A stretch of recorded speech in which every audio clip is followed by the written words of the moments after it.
Buenos días, hermanos, Dios los bendiga. Bienvenidos los que nos ven por internet. Un saludo muy especial. Em, Vamos a abrir nuestras Biblias, Ezequiel capítulo 14, y vamos a empezar en oración. Padre, te doy gracias por esta mañana, por la bendición que es tu palabra, Señor. Quiero rogarte, Padre amado, que nos hables, nos permitas estar centrados en lo que quieres que tomemos, también lo que quieres que dejemos, y que nos hagas crecer, Señor, en tu palabra, que nos hagas crecer como hombres y mujeres de la palabra del Señor. Padre, queremos iniciar este año agradándote a ti, Señor, y como hoy hemos cantado, Señor, arraigados en ti, Señor, haciendo tu voluntad. Te amamos, Señor, háblanos en el nombre de Jesús. Amén y amén. Bueno, en esta enseñanza, cuando el pastor me pidió que hiciera el estudio, estaba pasando por Ezequiel y allí el Señor atrapó mi atención en ese capítulo 14, desde los versos 12 al 23. Y quiero que lo leamos rápidamente, vamos a irlo viendo uno por uno. Vino mi palabra de Jehová diciendo: Hijo de hombre, cuando la tierra pecare contra mí rebelándose pérfidamente, y extendiere yo mi mano sobre ella, y le quebrantare el sustento del pan, y enviare en ella hambre, y cortare de ella hombres y bestias, si estuvieren en medio de ella, estos tres varones, Noé, Daniel y Job, ellos por su justicia librarían únicamente sus propias vidas, dice Jehová el Señor. Vamos a seguirlo leyendo en la medida que lo desarrollemos, pero estos tres hombres atraparon mi atención. Y bueno, ¿y por qué Job, Daniel y Noé? Y ahí como que capturé yo mi atención. Y yo, dentro de las cosas que traía yo para decirles, quería como traer un mensaje de ánimo para este 2025. Y así he querido titular el estudio: 2025 como hijos o como nietos. He titulado así el estudio. Y si ustedes recuerdan la vida de Ezequiel, los que han pasado por la vida de Ezequiel, este es uno de esos profetas inusuales. No sé si lo han visto, ¿no? Pero Ezequiel no es como los otros profetas. Este profeta hacía cosas raras, cosas que, como hablarle a unos montes y darle la espalda a los montes, como enojado contra los montes. Y el Señor lo puso desde Ezequiel 4, lo puso a hacer una maqueta de Jerusalén y hacer un adobe, poner como un ladrillo grande ahí, como unos arietes alrededor, que eran esas máquinas que derribaban puertas en la antigüedad, y una plancha de hierro entre Ezequiel y la maqueta, y él tenía que destruir esa ciudad, pero también ahí en Ezequiel tenía que estar acostado 390 días hacia el lado izquierdo y 40 días hacia el lado derecho, y fuera de eso tenía que amarrarse, estar amarrado, dice Ezequiel capítulo 4, y muchas otras cosas. ¿Y de qué estaría hablando el Señor allí? Entonces, a pesar de que Ezequiel tenía como estas maneras, estas formas como Dios manifestaba se manifestaba al pueblo de Israel, lo que sí estaba claro era que el Señor estaba mostrando el pecado de la nación de Israel. O sea, yo puedo decir, bueno, la revelación de lo que significa el adobe no es tan clara, lo que significa el ariete no es tan claro, pero lo que sí está claro es que Dios estaba enojado contra la rebelión, contra el pecado de la nación de Israel. Es lo que vemos aquí. Y más adelante, ahí mismo en esos capítulos, en el capítulo 4, vemos cómo le dice: y prepárate un pan con cebada, con millo, con muchas estructuras que hacen el pan, pero le decía, pero solo una parte del pan. Haciendo el cálculo más o menos de lo que pesaba ese pan, aportaba más o menos 400 calorías. ¿Sí? El ser humano necesita diario por lo menos 1200 a 2000 calorías, pero Ezequiel tenía que comer solo 400 calorías y no todos los días. Le dice: de vez en cuando cómete ese pan. O sea, lo puso a aguantar hambre, y una hambre tremenda. Y también le dice: pero toma agua, pero no mucha agua, solo un quinto de un hin, que es 660 mililitros. Nosotros necesitamos casi 3 litros, 3.7 litros, dice ahora, diarios. Pero tampoco le dice que fuera diario, sino que de vez en cuando lo puso a aguantarse. Y muchas otras cosas que hizo Ezequiel. Pero ¿qué estaba mostrando el Señor? Un juicio contra una nación que levantaba el puño contra el Señor. Y yo creo que eso está claro en el capítulo 1. El Señor vio la gloria de Dios. Si hoy vino doña Glorita, ¿no? Doña Gloria. Nosotros también podemos ver una de las glorias de Dios, pero aquí vio una gloria diferente, la gloria del Señor. Vio el Señor, vio un juicio, un juez que estaba sentado en el trono y un Dios santo. Y en el capítulo 3 ante la santidad de Dios, Ezequiel no se podía sostener en pie. No podía caer a tierra de ver la santidad del Señor. Solo el Espíritu de Dios lo levantaba a Dios. Y en este capítulo yo veía todo este tipo de personas cuando él empieza hablando allí, dice, vino a mí palabra de Jehová. Pero dentro de las cosas que le puso a hacer a Ezequiel, no sé si ustedes recuerdan que le puso a cocer ese pan en excremento humano. ¿Sí recuerdan o no? Le dijo, pero cóselo en excremento. Y Ezequiel, Señor, pero no, Señor, yo no he tocado nada inmundo. Entonces el Señor le dijo, bueno, hazlo con excremento de bueyes, pero para nosotros, ¿qué significa el pecado? ¿Qué significa para el Señor el pecado? Excremento humano. ¿Qué significa para ti y para mí el pecado? ¿Lo vemos como lo ve el Señor? ¿O el pecado lo hemos normalizado, nos parece que es muy, muy cool, como la gente de hoy día, que sí, yo peco y bien? Increíble, Dios lo ve como excremento humano.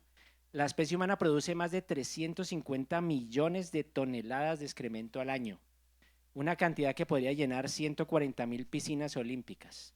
Y sin una gestión apropiada de la materia fecal, cada gramo representa un grado muy importante para la salud. Además, esta es una profesión que muy pocas veces dignifica a alguien, ¿no? Yo creo que nadie sacaría un carnet y diga, yo soy lavador de excrementos con orgullo, ¿no?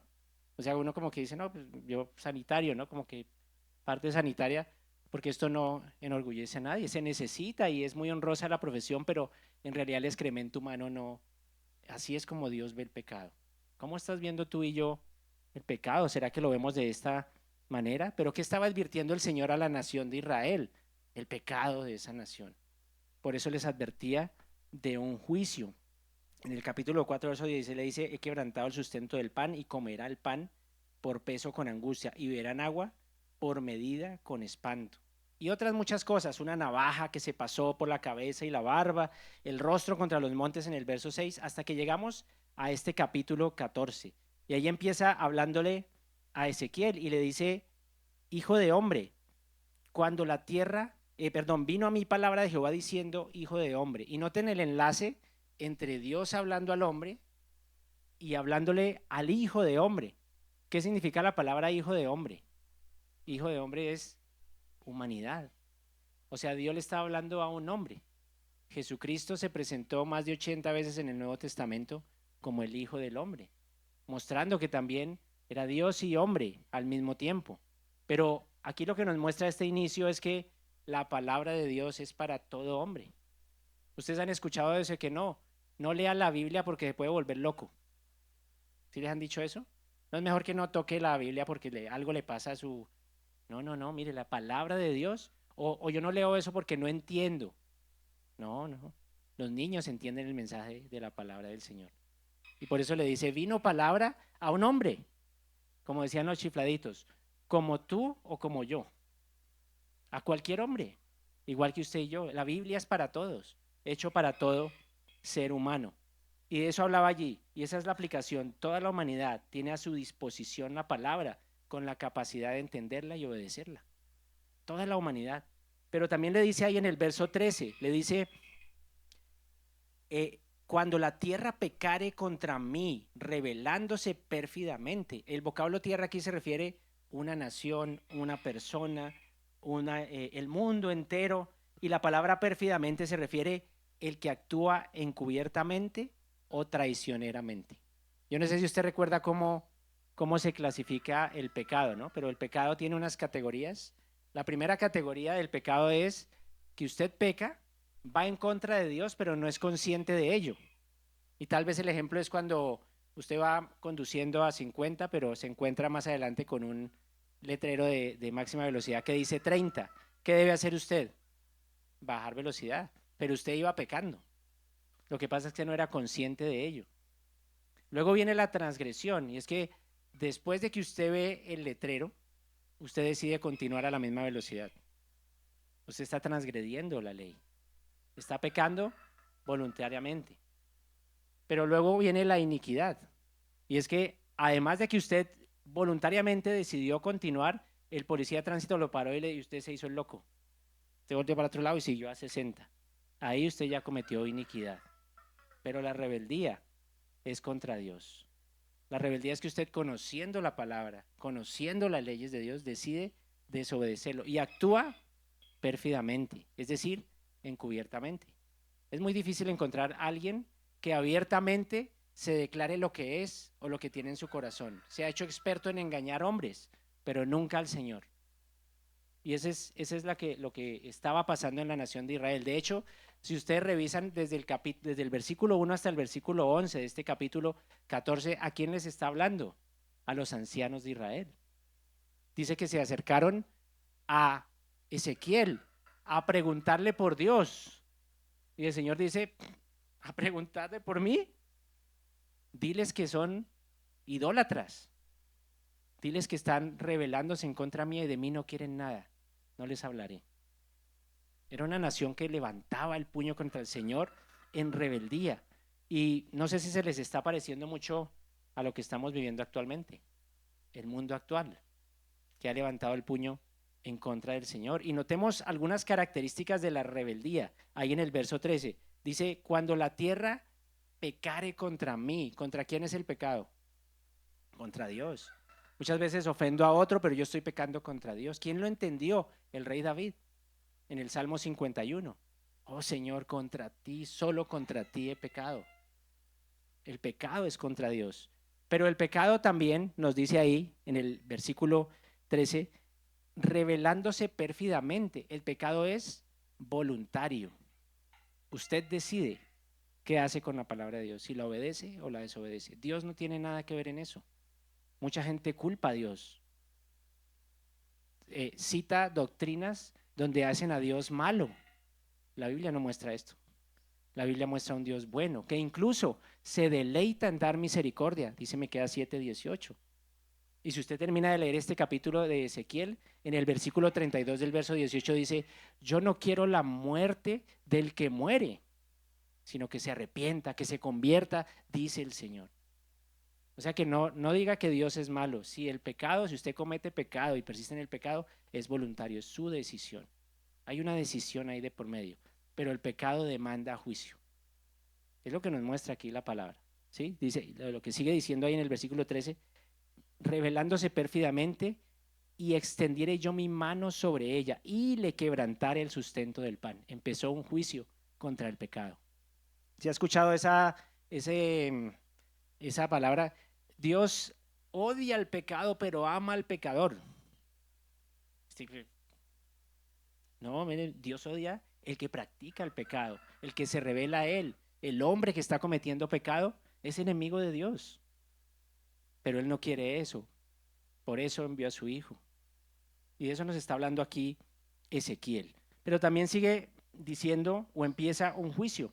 Y en esta parte llamaba mucho mi atención ese versículo que sigue, el verso 14. El 13 termina diciendo, y le quebrantaré el sustento de pan y enviaré en ella hambre y cortaré de ella hombres y bestias. Y el versículo 14 dice, y si estuviesen en medio de ella estos tres varones, Noé, Daniel y Job, ellos por su justicia librarían únicamente sus propias vidas, dice Jehová el Señor.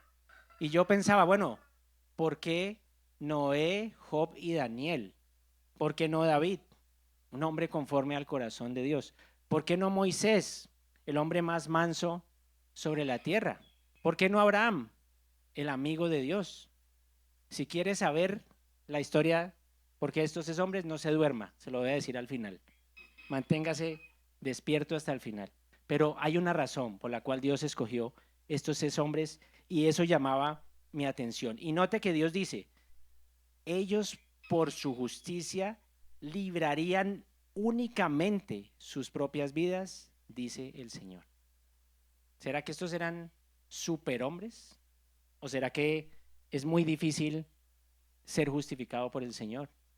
¿Qué pasa allí? Porque solo tres hombres y los demás eran responsables o iban a ir a un juicio o iban a ir a muerte, a un juicio que traía el Señor sobre el pecado. Y yo pensaba en esos que viven, en esos nietos que viven como nietos, ¿sí? Estos que son nietos. Pensaba, tengo una amiga, note ahí en el verso que dice, en el verso 13 dice, cortaré de ella hombres y bestias. Y más adelante va a decir y animales, pero tengo una amiga, una compañera de trabajo que en la pandemia intubó cantidades de personas, muchas personas intubó en la pandemia y esas personas salieron adelante después de la intubación. Y al salir de ahí, de esos turnos tan pesados, se iba a servir en una veterinaria.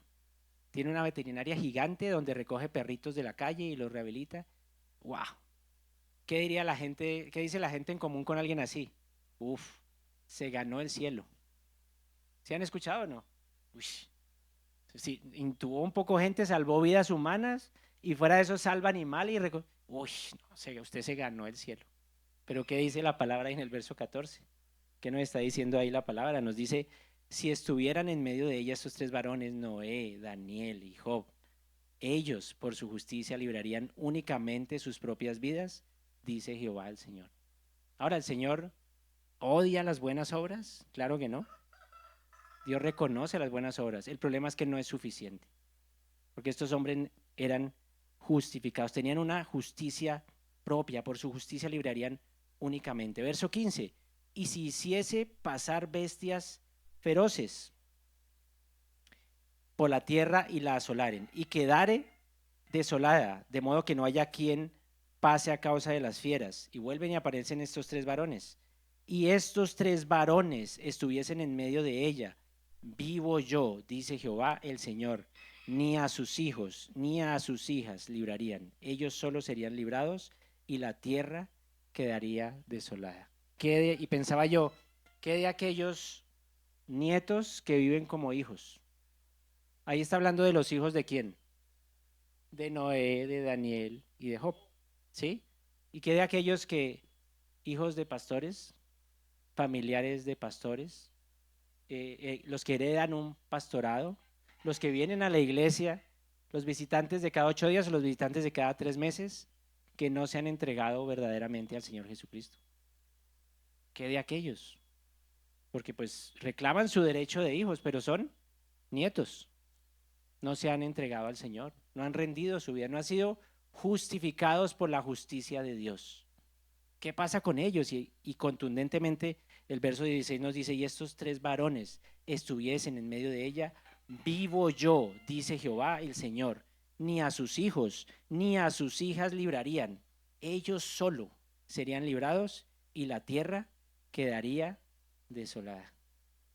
Sigamos leyendo, mire lo que dice el verso 18.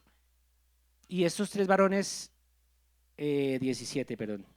Y si yo trajere espada sobre la tierra y dijere, espada pasa por la tierra, e hiciere cortar de ella hombres y bestias, y estos tres varones estuviesen en medio de ella, vivo yo, dice Jehová el Señor, no librarían a sus hijos ni a sus hijas, ellos solos se sentirían librados. Y aquí pensaba yo en aquellos hijos que viven como nietos, hijos, personas que una vez reconocieron al Señor Jesucristo como su Señor y Salvador y fueron justificados, pero hoy día viven como nietos, lejos del Señor. ¿Y estos qué son? ¿Y qué hacen? ¿Y cómo viven?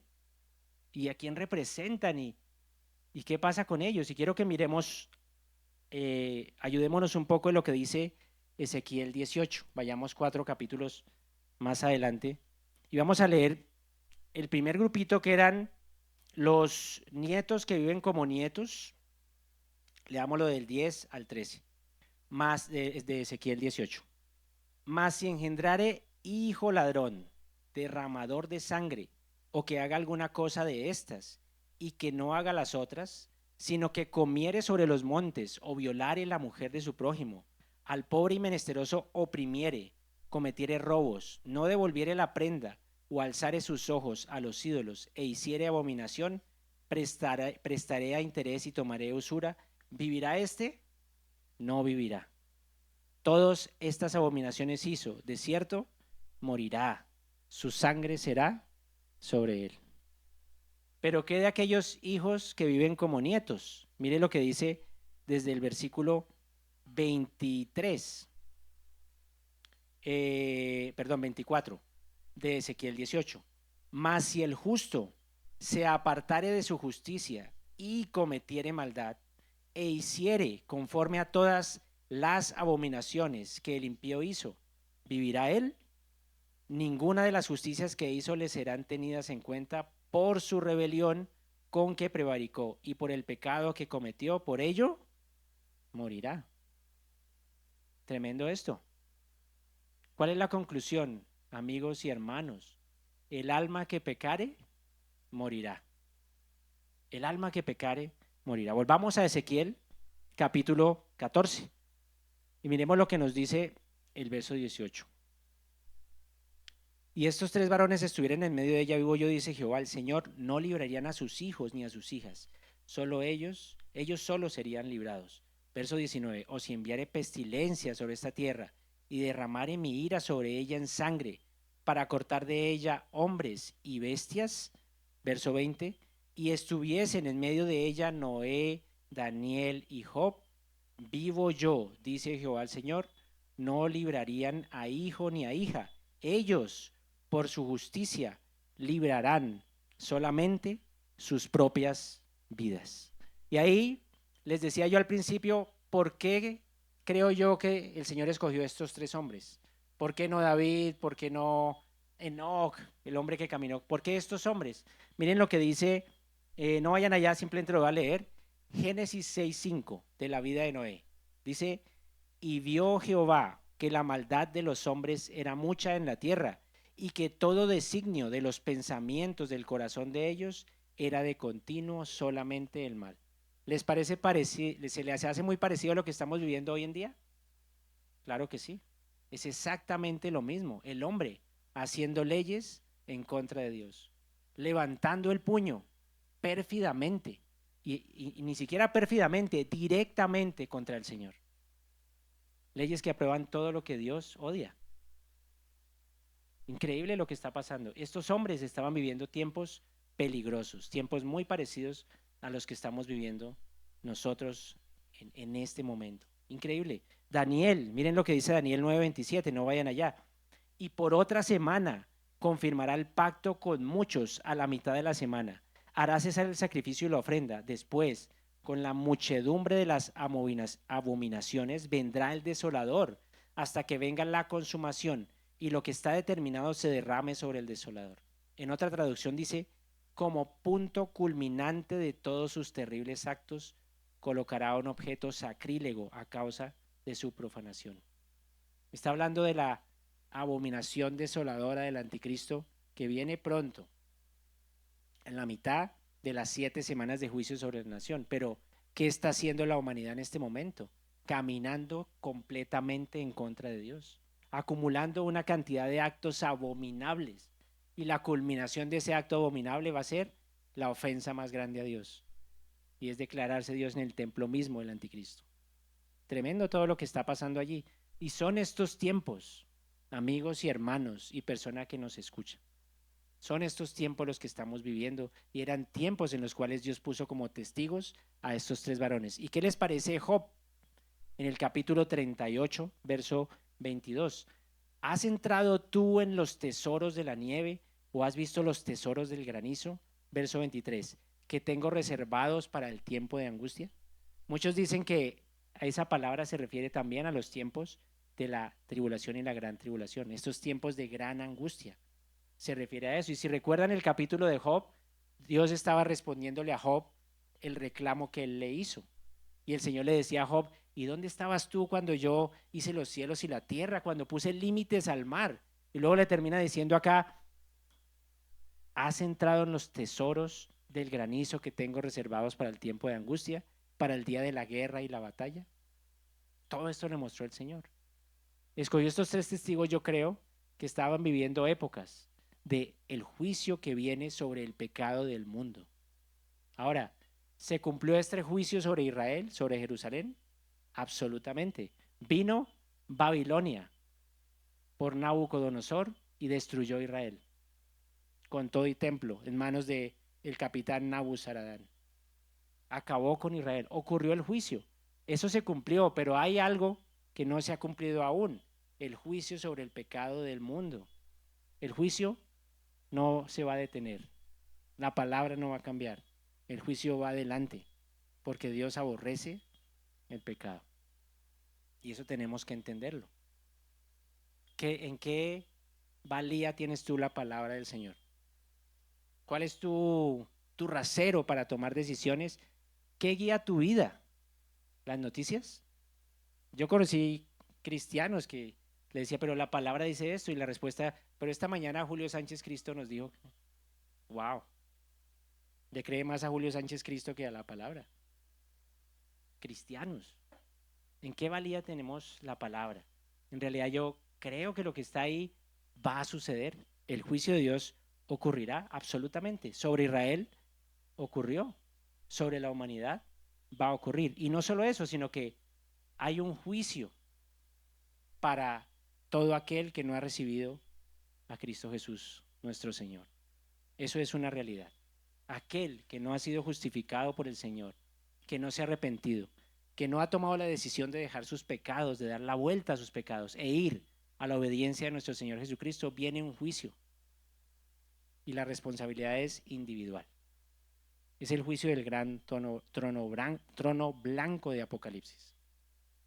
Los hijos de Dios no tienen que pasar por ese juicio, simplemente irán al tribunal de Cristo, pero es para otra cosa muy diferente, al juicio que hay sobre el mundo. Y si usted revisa Apocalipsis capítulo 6, los caballos que soltó el Señor son muy parecidos a lo que nos habla aquí Ezequiel, ¿sí? Y soltó un primer caballo que era un caballo blanco en Apocalipsis 6, no vaya allá. ¿Quién era ese primer caballo blanco? El anticristo.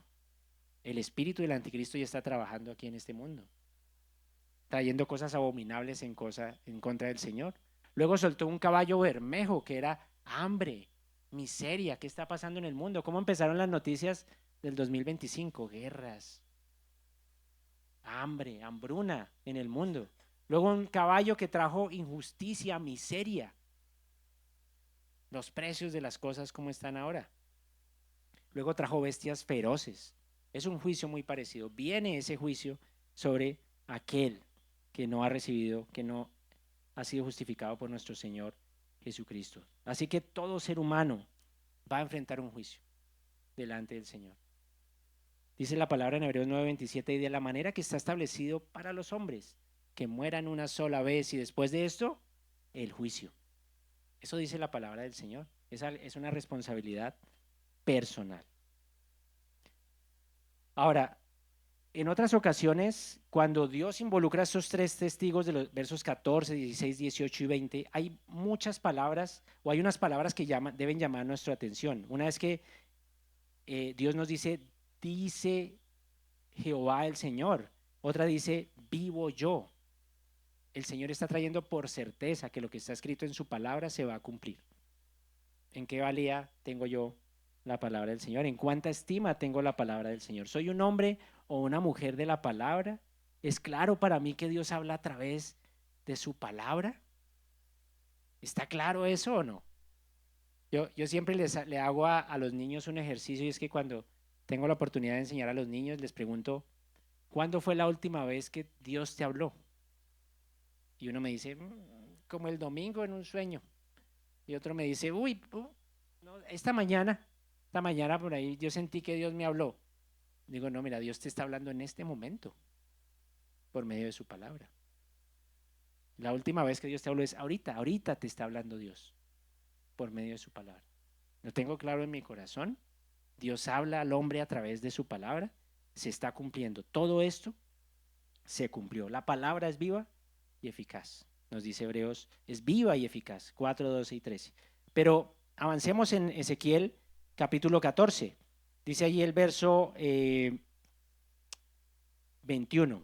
Dice, por lo cual, así ha dicho Jehová el Señor, cuánto más cuando yo enviare contra Jerusalén mis 4 juicios terribles, espada, hambre, fieras y pestilencia, para cortar de ella hombres y bestias. El juicio ocurrió en la nación de Israel, y viene un juicio para el pecado sobre el mundo no creyente. Sobre el mundo no creyente. Verso 22. Sin embargo, hay un sin embargo, gracias a Dios por este sin embargo. Sin embargo, he aquí, quedará en ella un remanente, hijos e hijas, que serán llevados fuera. He aquí que ellos vendrán a vosotros y veréis su camino y sus hechos, y seréis consolados del mal que hice venir sobre Jerusalén en todas las cosas que traje sobre ella. Y mis amigos y hermanos, este es el énfasis que quiero hacer para este 2025. Si usted vive en pecado, practica un pecado y cree que Dios no lo está viendo, se equivoca. Usted es tributario de juicio y ya delante de Dios es culpable. Pero el Señor envió a su Hijo, Jesús, para que usted se arrepienta del pecado y viva como Dios quiere que viva, obedeciendo su palabra. Si usted hace eso, ha sido justificado por Dios. Y esto es teología básica. Lo damos en Fundamentos, la primera lección. ¿Quiénes son hijos de Dios? Juan 1:12. Mas a todos los que le recibieron, a los que creen en su nombre, les dio potestad de ser hechos hijos de Dios. ¿Quién les dio potestad? ¿El hombre le dio potestad? No. ¿La congregación le dio potestad? No. ¿El Estado le dio un título de hijo? No. Dios lo declara inocente porque usted recibió a Jesucristo, el Señor, quien pagó el precio por lo que usted y yo merecíamos. Entonces, estos son los verdaderos hijos de Dios, los que han recibido a Jesucristo como su Señor y Salvador. Y también Romanos 5:1 nos dice eso: justificados pues por la fe en el Señor Jesucristo. Somos justificados, declarados inocentes delante de nuestro Señor Jesucristo. Ahora, si usted revisa las vidas de Noé, de Daniel, estos no fueron hombres perfectos. ¿Sí? Por una parte dice en Génesis 6 que Noé era un hombre justo, perfecto y caminó con Dios, pero luego llega a Génesis 9:21 y bebió del vino y se embriagó y estaba descubierto. Y esto condicionó que Cam pecara. Allí también es pecador. Pero Daniel, ¿qué me dice de Daniel? El hombre que en su corazón no se quería contaminar con el rey, y que en Daniel 6 los sátrapas le dijeron: no encontramos nada contra este hombre porque es fiel a Dios. Miren lo que dice Daniel en Daniel 9:15. Dice: ahora pues, Señor Dios nuestro, que sacaste tu pueblo de la tierra de Egipto con manos poderosas y te hiciste renombre, ¿cuál lo tienes? Hoy hemos pecado, hemos hecho impíamente. Daniel se incluye en ese grupo de pecadores. Daniel era un pecador, como usted o como yo, como dirían los chifladitos. Igual. Pero ¿qué hace la diferencia? Su decisión en Cristo Jesús. Este es un verdadero hijo de Dios. ¿Y qué me dice de Job? Job 42. ¿Quién oscurece el consejo sin entendimiento? Por tanto, yo hablaba lo que no entendía, cosas demasiado maravillosas que yo no comprendía. Te preguntaré y tú me enseñarás. De oídas te había oído, mas ahora mis ojos te ven. Job con la boca pecó contra el Señor porque no lo conocía. Hombres pecadores que se arrepintieron y que son declarados hijos de Dios. Han sido justificados por Dios mismo. Y el verso 22 nos dice que aquí queda un remanente de hijos e hijas. Pero note que estos hijos e hijas deben vivir alineados con el plan de Dios, porque son guiados, deben ser guiados por el Espíritu Santo de Dios. Un hijo de Dios es guiado por el Espíritu Santo de Dios. Así debo caminar yo en esta tierra hasta que el Señor venga por mí, guiado completamente por el Espíritu Santo del Señor. Romanos 8 nos dice: así que, hermanos, deudores somos, no a la carne, para que vivamos conforme a la carne. Porque si vivís conforme a la carne, moriréis, mas si por el Espíritu hacéis morir las obras de la carne, viviréis. Verso 14: porque todos los que son guiados por el Espíritu de Dios, estos son hijos de Dios. Un hijo de Dios depende del Espíritu Santo de Dios. A los que tenemos la bendición de estar aún caminando en el Señor y que por la bendición de Dios iremos hasta el final, cada vez más nos cuesta hacer las cosas que hacíamos al principio. No sé si les ha pasado, ¿no? Levantar de aquí cosas, hacer cositas. Cada vez nos cuesta más. Necesitamos depender del Espíritu del Señor Jesucristo. Todo el tiempo, del Espíritu de Dios. Al rey David le pasó. El rey David en el segundo libro de Samuel, capítulo 21, tuvo que volver a enfrentar a los filisteos. Él ya había enfrentado a un filisteo, ¿recuerdan? A Goliat. ¿Y cómo derrotó a Goliat? Una onda. Y luego lo terminó de rematar con la espada a Goliat, pero este era un pastorcillo. Pero aquí en 2 Samuel capítulo 21 ya era el rey de Israel y tuvo que volver a enfrentar a los filisteos. No sé cómo se siente usted cuando le toca enfrentar las mismas cosas después de tantos años.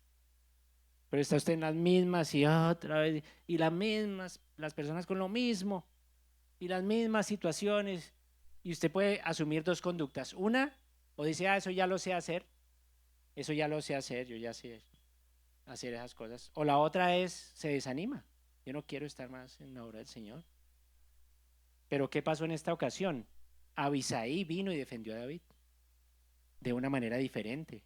Ocurrió allí. ¿Qué pasa si David quiere volver a derrotar ese con la onda? A lo mejor muere ahí. Necesitamos depender del Espíritu Santo todo el tiempo. Caminar dependiente de la palabra del Señor y de su Espíritu Santo. Ezequiel 14, verso 23. Ahora, perdón, un paréntesis. El que es guiado por el Espíritu Santo tiene el mismo camino de Dios. Su camino es el camino de Dios y su dependencia es de la palabra de Dios y de su Espíritu Santo. Permanece en la palabra del Señor. Este es guiado, llama pecado al pecado. Aquel que es dependiente de la palabra del Espíritu del Señor, llama pecado al pecado. ¿Sí? Como llaman hoy al adulterio, esparcimiento, consentimiento mutuo. Amigo, eso es adulterio, es pecado delante del Señor. ¿Cómo llaman a la fornicación, unión libre? Amigo, eso no agrada a Dios, es pecado. Eso no agrada al Señor. Llama pecado lo que Dios llama pecado. El que es guiado por el Espíritu Santo corrobora con sus hechos su declaración de fe. Note lo que dice aquí el verso 22. Dice, he aquí que ellos vendrán a vosotros y veréis su camino y sus hechos. Y veréis su camino y sus hechos y seréis consolados. Dice ahí, porque el hombre de Dios que dice ser hijo de Dios vive como Dios quiere que viva y hace las obras que Dios preparó de antemano. Dice Efesios 2. Hace las obras que Dios, sus obras dejan ver el carácter de Dios y se alinean con la obediencia a la palabra del Señor. Esto hace un hijo de Dios.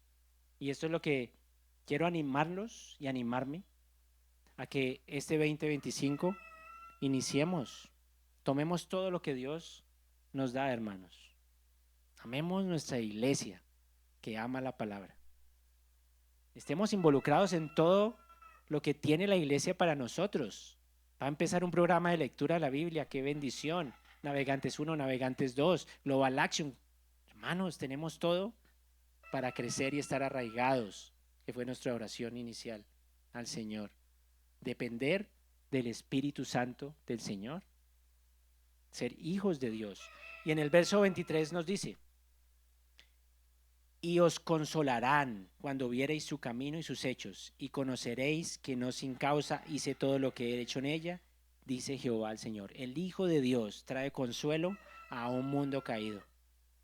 El Hijo de Dios trae consuelo a un mundo caído. Mateo 5:3 dice, bienaventurados los pacificadores, porque ellos serán llamados hijos de Dios. En el griego la palabra es este que ha recibido la paz y es capaz de llevar paz, porque ha sido reconciliado con Dios. Nosotros tenemos el ministerio de la reconciliación para que el hombre caído se reconcilie con Dios. Y si usted está viendo las noticias y todo lo que está pasando, es urgente. Viene el juicio del Señor. Es urgente hablar de nuestro Señor Jesucristo a un mundo caído que ha levantado el puño en contra de nuestro maravilloso y buen Dios. Entonces, les animo a eso, mis amigos y hermanos, depender de la palabra del Señor, del Espíritu Santo, caminar como lo que somos, un hijo que camina como hijo. Quiero terminar con unas pequeñas conclusiones de este estudio. La primera conclusión es que con el ejemplo de lo sucedido a la nación de Israel, En tiempos de Ezequiel y ante lo que vive el mundo hoy, lo mejor que cualquier ser humano puede hacer es arrepentirse, tomar la provisión de Dios y asumir los retos de la vida como hijo de Dios, que vive como hijo de Dios, que vive como tal. En los ejemplos de Daniel, Job y el remanente de Israel, vemos que fueron hombres pecadores como usted y como yo. No eran superhumanos, pero la diferencia la hizo buscar al Señor en arrepentimiento y luego de ser justificados, permanecer en Él a pesar de las circunstancias. En la familia de Dios solo hay hijos, no hay nietos. Ser hijo de Dios significa creer y recibir a Cristo como nuestro Señor y Salvador. Caminar bajo la guía del poder del Espíritu Santo y el Evangelio del Señor y testificar a un mundo caído para que éste se reconcilie con un Dios santo por medio de la obra de nuestro Señor Jesucristo. Mis amigos y mis hermanos, el director de las noticias de RCN dijo este mensaje para iniciar el año. Iniciamos llenos de retos en la economía política, pero revisemos en qué momento de la historia ha sido diferente. Es tiempo de reinventarnos, de creer en los ciudadanos que hacen el bien, en buscarle la comba al palo. No es suficiente, mis amigos, son solo palabras. Ojalá algún valiente pudiera salir y dar las noticias. Este 2025 inicia con hambre, tragedias, violencia, asesinatos, guerras, amenazas de guerras, tal como el Señor nos lo dice en Apocalipsis capítulo 6. Aumenta la escasez, la desigualdad, la injusticia. No está sucediendo nada que Dios no haya advertido a través de su palabra. El mundo está en una completa rebeldía contra el Señor, ignorando y desobedeciendo sus mandamientos. Es tiempo de arrepentirnos, de pedir perdón al Señor Jesucristo, de rendirnos a Él y a su palabra, de orar, de ayunar, de vivir el Evangelio, de llevar las buenas nuevas a un mundo caído. Somos llamados a vivir como hijos de Dios, bajo el poder del Espíritu, obedeciendo y hablando de Jesús para reconciliar a toda criatura con Dios Padre. Cristo viene pronto. Esa es la noticia real, mis hermanos. Es la noticia verdadera. La esposa del pastor asesinado en Aguachica, sus últimas palabras fueron: qué bendición estar hoy aquí este domingo último en la presencia de Dios. No sabía que en realidad era su último domingo de vida. ¿Cómo vas a empezar este 2025? Si no eres hijo de Dios, entrégate al Señor Jesucristo. Arrepiéntete y serás justificado. Eso es todo lo que tenía estos tres testigos. Y si eres hijo de Dios, pero estás echando para atrás, te estás yendo, estás deslizado en un pecado, arrepiéntete. Dios no quiere la muerte del que muere, quiere su arrepentimiento. Y hablemos a un mundo caído, que viene el Señor, pero va a traer juicio sobre el pecado. Amén. Padre, gracias te damos por lo que nos hablas a través de la vida del profeta Ezequiel, Señor. Perdónanos, Señor, por esas veces que nos hemos distraído de tu realidad, de tu palabra. Queremos iniciar este año llenos de ti, de tu evangelio, de tu Espíritu Santo, Señor, y ser testigos fieles como estos tres hombres que simplemente permanecieron fieles a ti hasta el final, en circunstancias muy parecidas a las que vivimos ahora: hambre, miseria, guerras, pero tú nos has hecho tus hijos por tu gracia, por tu amor y tu misericordia. Queremos ser hijos que se comportan como tal. Te damos gracias en el nombre de Jesús. Amén y amén.